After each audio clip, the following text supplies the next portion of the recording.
Fore brain का एक part होता है डायनसेफेलॉन। ये डायनसेफेलॉन में 3 पार्ट होते हैं। पीछे की तरफ ऊपर में जो दिख रहा है उसको एपिथैलेमस बोलते हैं। फिर हाइपोथैलेमस होता है।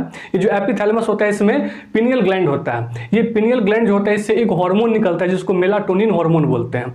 ये जो 24 आवर सर्काडियन रिदम यानी कि आप रात को सो पाते हैं, आपको जो नींद आती है ये बस मेलाटोनिन हार्मोन की वजह से आती है। ऐसे ये काम करता है लाइक जैसे आप रात को 12 बजे ये काफ़ी ज़्यादा एक्टिवेट हो जाता है जिससे हमको नींद आती है, और 12 बजे दिन आते आते थोड़ा सा कम हो जाता है जिससे हम एनर्जेटिक होते हैं और हम कोई काम कर पाते हैं। ये मेलाटोनिन हार्मोन नींद दिलाने का काम करता है। इसके साथ साथ इसके और भी कुछ काम है। प्राइमरी काम तो इसका नींद दिलाना होता है। दूसरा काम ये भी है कि ये फीमेल में प्यूबर्टी को डिले करता है, यानी कि ये क्या करता है मेलाटोनिन हार्मोन FSH और LH जो एंटीरियर पिट्यूटरी से निकलती है उसको सप्रेस करता है। अब जब ये FSH और LH ये हार्मोन जब नहीं निकलेंगे तो उसमें फॉलिकल डेवलपमेंट नहीं होगा, जिससे उसमें मेंस्ट्रुअल साइकिल नहीं आएगी, तो इसको ये डिलेट करवाता है। यानी कि जो नॉर्मल टाइम होता है उसमें ये दिलवाता है। साथ ही साथ ये मेंस्ट्रुअल साइकिल को भी रेगुलेट करता है, डिफेंस कैपेबिलिटी को भी रेगुलेट करता है।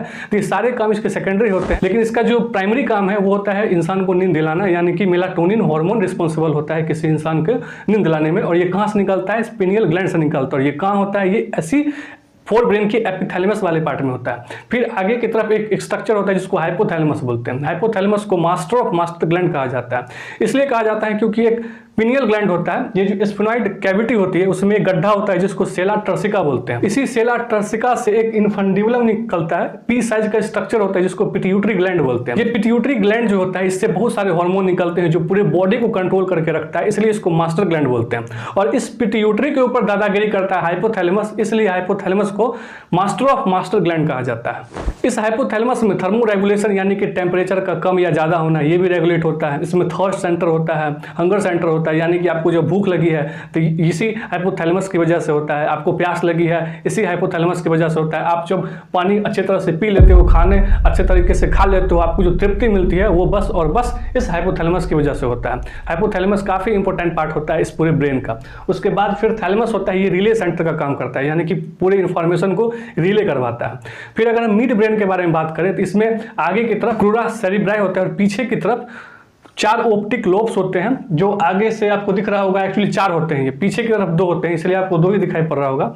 बेसिकली ये जो होता है, जो विजन होता है, जो ऑडिटरी होता है, ये जो हम सुन पाते हैं, देख पाते हैं, एक्चुअली इन सब को रिफ्लेक्सेज कंट्रोल करता है ये। यानी कि आप ऐसे देख रहे हैं, पीछे से आपको पुकारा, अचानक आप घूम जाते हैं, या फिर आप कहीं जा रहे हैं या फिर बैठे हुए अचानक आपके आंख में कुछ गिरा तो अचानक से आप पलक झपक लेते हैं, ये सब रिफ्लेक्सेज होता है।